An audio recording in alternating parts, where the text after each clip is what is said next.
Je vais vous présenter mon TP qui consiste à remplacer des plaquettes de frein sur un étrier fixe. Je vous présente les outils nécessaires pour l'intervention. En premier, j'utilise une petite clé à cliquer avec un embout BTR. Ensuite, une clé dynamométrique avec un embout de 13 mm.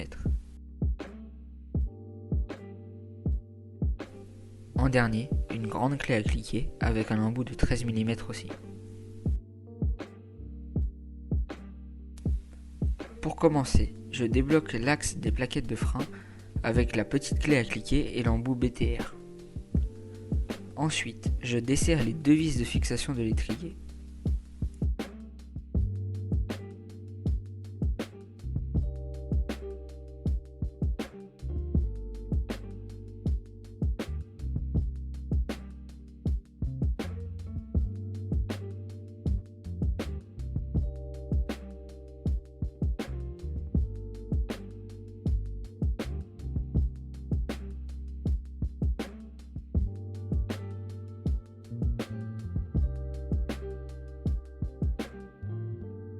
Ensuite, il faut faire levier avec l'étrier de frein pour libérer les plaquettes du disque de frein.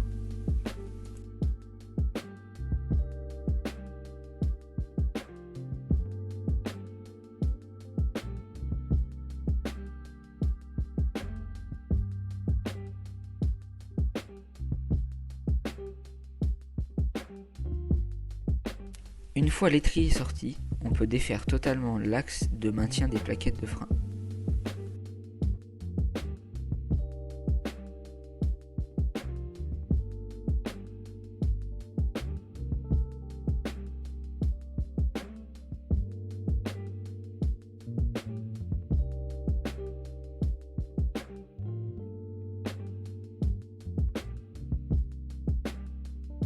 C'est facile alors de sortir les plaquettes de frein maintenant.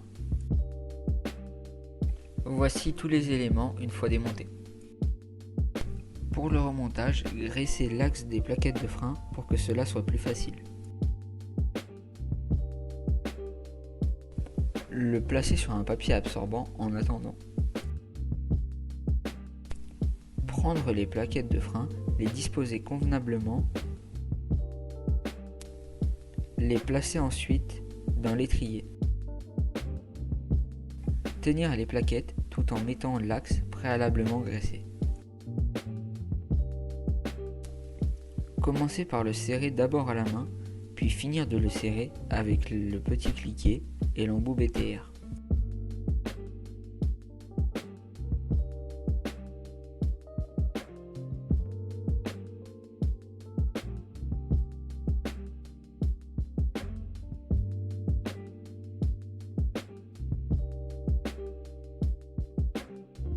Bien écarter les plaquettes de frein, puis placer l'étrier à son emplacement.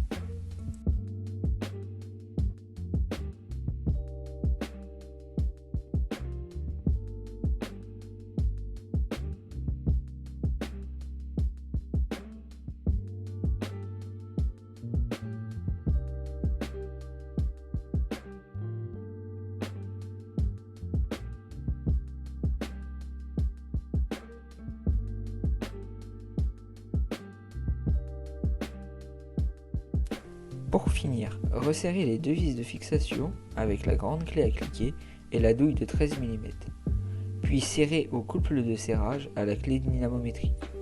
Les couples de serrage sont indiqués dans la revue technique.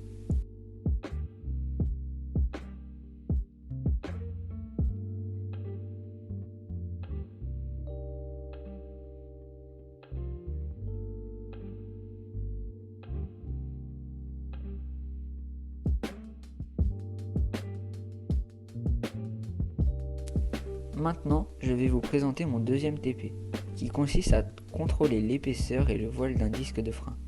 Voici la revue technique de la moto, avec toutes les informations précises dedans. Voici tout le matériel dont j'ai besoin. En premier, une platine en fer, un comparateur, le support du comparateur,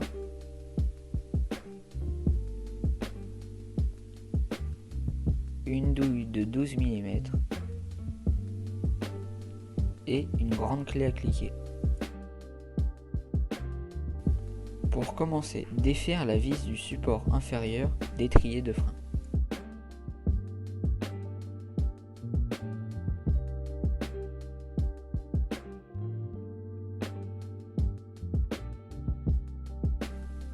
Pour venir y placer notre platine en fer.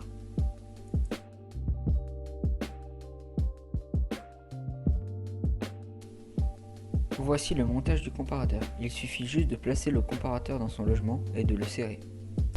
Ensuite, prendre notre comparateur assemblé et le faire aimanter sur notre platine en fer.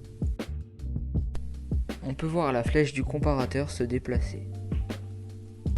Une fois cette opération réalisée, on peut enlever le comparateur de son support, puis défaire la platine en fer.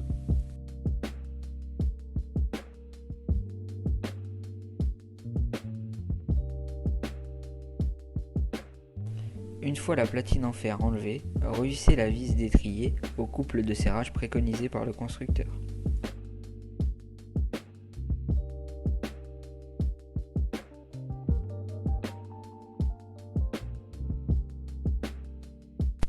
Voici le matériel dont j'ai besoin pour contrôler l'épaisseur d'un disque.